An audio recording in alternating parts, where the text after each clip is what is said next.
In a chic downtown cafe, the warmth of the dim lights and the elegance of the antique furniture gave the place a cozy atmosphere, as if every detail had been carefully thought out to reinforce the idea of discreet superiority. Raisa, the waitress, moved with almost mechanical precision.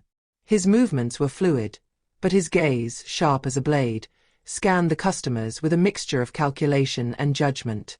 She knew that each client came with a very specific idea of the image they wanted to convey. Some presented themselves with a relaxed air of regulars, a smirk, a nonchalance which was expressed in their gestures. Others, more nervous, seemed to want to be part of this universe but did not have the stature. Raisa knew. Appearances were crucial in this establishment. If customers were the basis of success, she was the invisible manager of the theater, judging with a glance who deserved impeccable service and who was, so to speak, passing through, of no importance. She hadn't always been this tough. At the beginning, she tried to pay attention to every detail, to smile at every table, to offer the best possible experience, even to the most modest customers. But the weight of indifference, the shifty glances of customers who had not come there for people like her, had gradually forged her. A client who looked too much like another, a face a little too marked, a silhouette too different, they were all housed in the same box. She had learned to give them less time, less gentleness. Today she knew that this was how things were done. Those who didn't resemble her elite image deserved less attention. And his look, this inquisitive look, was already piercing the man who had just entered. A black man, well dressed, but not in a way that called for respect. He didn't seem to belong here. He didn't exude the same confidence as the regulars, nor the same ease. He moved towards a table in the background, as if he didn't want to mingle with the cafe's elite. One man among many, she thought. That morning, the room was full and the agitation gave him no respite. Cups clinked together in an incessant ballet, customers chatted in low voices, and the smell of freshly brewed coffee filled the air. But her mind, although focused on service, fixed on this man, and without knowing why, a feeling of annoyance awoke in her. She approached him, her face impassive, her uniform impeccable, but a slight feeling of disdain pierced through her gestures. She placed the cup of coffee on the table with studied precision, her shifty gaze barely touching that of the man, ready to withdraw without waiting for thanks or even a look of gratitude. She wasn't there to please. She was there to fulfill a function, a specific role in the world of this cafe. But before he turned away, a sudden noise from behind the bar caught his attention.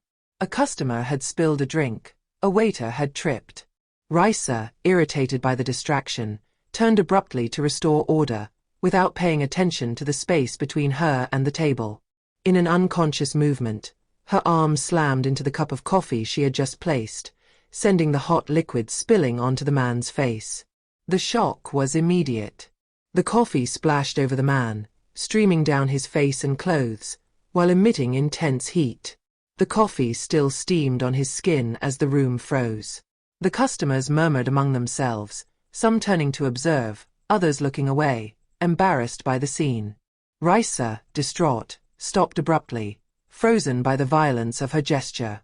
The silence in the room became heavy, unbearable. She rushed towards him, her heart racing, her cheeks burning. "I'm so sorry," she stammered, her voice trembling, but her gaze remained shifty, almost irritated by the situation. She felt like she was under a microscope, her every move scrutinized by the customers around her. I didn't want to do that. It's because you made me lose my concentration," she explained hurriedly, but the words seemed hollow, like an unwelcome excuse. The man, despite the shock of the incident, does not react impulsively. He calmly wiped his face with a paper towel, his movements measured, without a word. His eyes, almost strangely calm, remained fixed on Raisa, but no apparent emotion emanated from them. His features were inscrutable, as if nothing really mattered, as if all this was just a small disturbance in a world beyond his control. The silence in the room stretched on. The eyes of the other customers were turned towards him, towards Raisa, then towards the silent scene they were experiencing. The man stood up slowly, adjusted his jacket with implacable elegance, and, with a leisurely gesture, placed the napkin on the table. He stared straight into her eyes, an icy calm filling the space between them. "I understand," he said in a low voice, almost too calm. "But you seem to have a very clear idea of the people you serve here." Rice's face froze. The pressure on his shoulders increased a notch. He knew. He knew exactly what she had been thinking while serving him. But how could he know that without knowing her? His thoughts became confused. She was about to respond, but something in this man's voice made her hesitate. "I don't know what you mean," she finally replied, a touch of defiance in her voice, although she felt her heart racing. The man gave a slight smile. A smile that was neither amused nor sarcastic, but that of a man who seemed to understand something that she had not yet realized.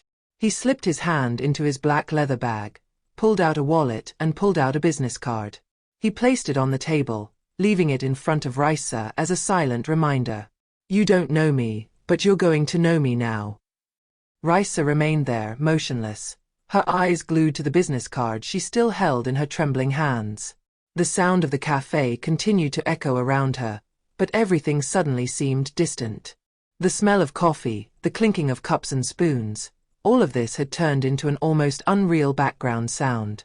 Malik Jamal. She recognized him immediately, although the realization of his identity hit her like a bolt from the blue. He was not just another name. He represented an empire of success, a respected public figure, a visionary entrepreneur who had shaped the future of his sector. The other customers of the cafe, until then immersed in their conversations and their readings, were now all turned towards her, some with disapproving looks, others with palpable curiosity. She felt vulnerable, almost like she was under a microscope. Malik's gaze, calm and firm, was still anchored in his mind. He didn't need to raise his voice, but his words had taken effect, striking his conscience with incredible force. She felt tiny, like a teenager caught at fault before an authority she had failed to respect. Raisa turned away slightly, looking for a way to hide behind the walls of her own judgment. But it was too late. The damage was done. Malik was right. She had seen, in an instant, a black man enter this space that she considered to be reserved for a certain elite, and she had judged him, not on his qualities, but on his appearance, on prejudices which had betrayed her. She had made him a stranger, an intruder, and had inflicted on him a humiliation which, deep down, was only a reflection of his own inability to overcome his stereotypes.